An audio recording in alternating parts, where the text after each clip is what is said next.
This Brad, I just been asked to tell a little bit about what I had in mind with the story pole, and um, George had some ideas of totems that he felt would be real good, and I've added some as well for something that describes the sauna, and maybe a little more universally, people working together, which incidentally is the name of the pole, is working together, and this experience of putting the pole together has been good in that way too. When you start at the bottom of the pole, you look at it and you see, well, there's a crow on one side and a hawk on the other side. And when I think of which side it is, I think of that I'm a creature standing in the pole, or the pole looking at itself. The folks that stopped by did an eagle flute blessing. Said they called it a one-legged, like a one-legged creature. But the bottom of the pole has got a crow on the right side and a hawk on the left side. And these two birds are joined at the shoulder and also at the head. So the reason I do that is that it's like joining the left and the right sides of the brain together. And also that two aspects, like architects and builders, or artists and engineers, or any of that kind of duality that comes together to make something happen. It can be that kind of duality happening in a community, or in the sauna itself. Those two elements coming together to make something happen, or it can be an individual. In this case, my totem is a crow, and there's kind of that hawk side that focused to try to get things done.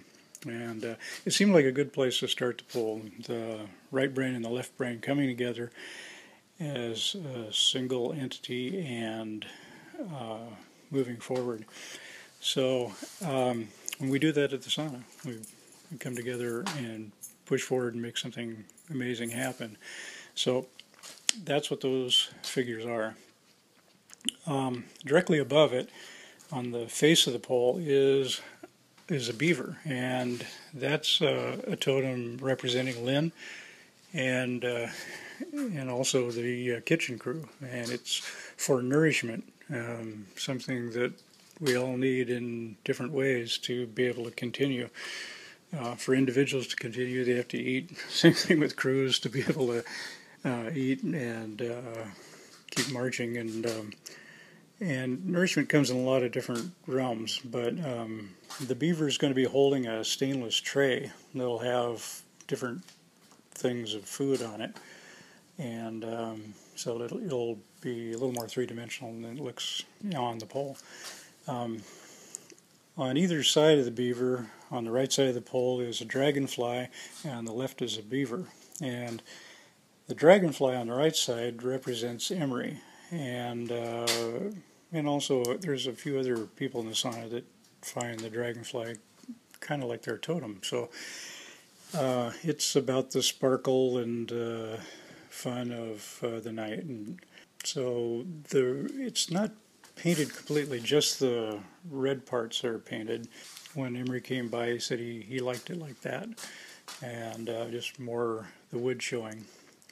The bear on the other side, right next to the beaver, is a totem representing Arabi, and it also represents retaining what you have. You see the bear holding copper, and the copper has been a native symbol of wealth. I think it was, originally picked up from the trading ships that came in. They had copper plates on the bottoms of the ships to keep the growth down, like bottom paint.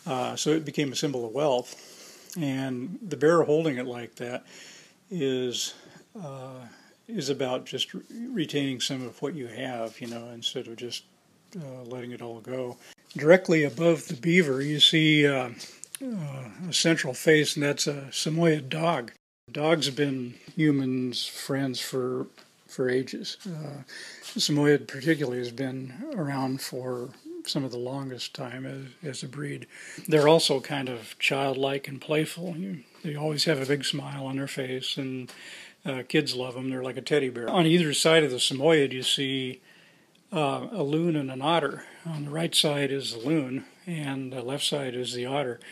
And these represent children of people at the sauna, who are grown now. But that part of the pole, the Samoyed, the otter, and the loon, are about that joy of childhood and life and a time of innocence when you have no responsibilities, you can play. And as adults, we have that childlike part of our nature, as well as the adult side, or the side that managed to be a parent.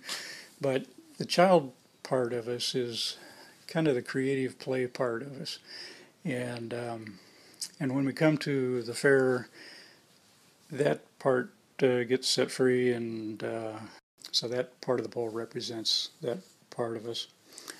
Directly above that is a frog and a sassoodle. Frog has the sassoodle's tongue in its mouth. I came to understand that as a thing about passing knowledge, visual way of saying the oral tradition. That's what I'm using it here to represent. George's totem is the sassoodle, and I believe Catherine's is the frog, so they're represented there on the pole. Directly above the sassoodle, there's three workers, and or three sides to the workers, and the central figure is just a worker, and he's holding tools, and on either side of him is workers with two heads, male on top on one side, female below, and the other side, female on top and male below. And it symbolizes the male and female members of our crew. That's about the nature of us all physically working to make things happen. The electrical, the plumbing, the carpentry, but that represents us. Just below the workers, too, at the sassoodle, there'll be some quarter-inch corten steel snakes that'll be attached to the steel pole behind the totem, and those come out 10 feet. So the sassoodle isn't just that face. Yeah, the sassoodle is also those steel snakes that come off of there, too. So it's a head with steel snakes coming off of it. Above the workers is the flamingo itself, and eventually what this gets is stainless steel wings that Kenny's putting together, and they're 16 feet wide, and they'll have spines and ribs, and they'll complete the flamingo so it looks like a bird. If you look at the flamingo, you see its claws down over the top of the worker's head, and you'll see red beneath the figures on the sides, and those are the tail feathers. About the figures on the sides, too, in 2012, when we got the log in, Aaron Noble and Christopher Kent, along with a couple other members from the fair, were killed in a plane wreck. And since Aaron and Chris were part of our crew and friends and family, we wanted to bring them into the pole as a way to keep them under the wings of the flamingo. And this is a pretty much permanent way of doing it, to acknowledge them. And on the right side of the pole is a jaguar, and that was Aaron Noble's tattoo. I've tried to bring it into 3D to make it seem like what the tat artist might have seen if he'd seen it in kind of a three-dimensional view. The eyes are the only thing that's painted on either Aaron's or Chris's tat. Chris's totem on the other side, the pole on the left side, is a frog. We did that as a symbol of growth and change. Both Aaron's and Chris's totems are just over the tail of the flamingo, but directly under the wings of the flamingo. In the center part of the flamingo, where the knees come up, you see a central heart, and that represents the loss that we've had this last year. Several of us have lost mothers. That is there to represent those that we've lost this year. And on either side of the heart, you see arms with hands holding onto the arms, and that's a sign of a wrestler winning a match. And we've had wrestlers throughout the time here at the sauna. George is being a wrestling coach and bringing them in to this. Have been part of our sauna crew for a long time, and this is a way to salute to the wrestlers and crew that have helped put things together here. Above the flamingo is kind of an old Haida symbol of the three watchmen.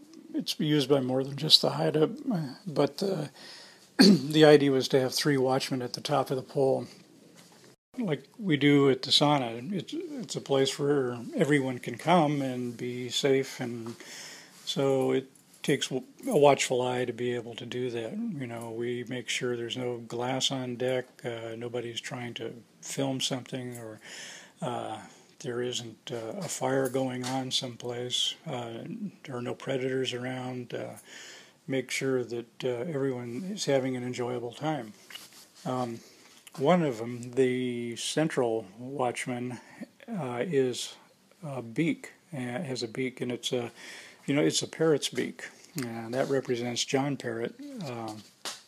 And it's a fairly fierce-looking totem, but you'll notice directly below the beak, the mouth is open wide, but there are no teeth, so it's not a mean totem. It's a it's a fierce-looking and loud totem sometimes, but no teeth to bite anybody, or it's just seemed like a good representation. So that's pretty much a description of the pole itself. It'll eventually, this coming solstice, be raised on a large concrete base, a round 14-foot base, and out of that base will be probably a 12-inch Schedule 80 pipe, and that'll be what the wooden pole itself tips up and rests against.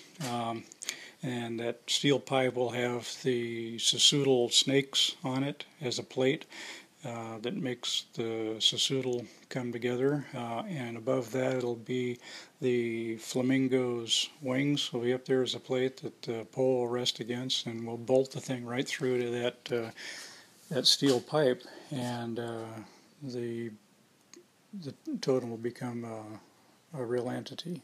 All that happens solstice of 2015.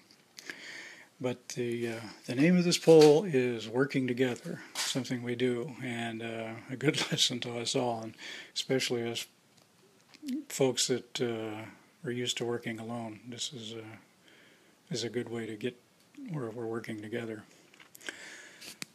Anyway, this is Brad signing out for now.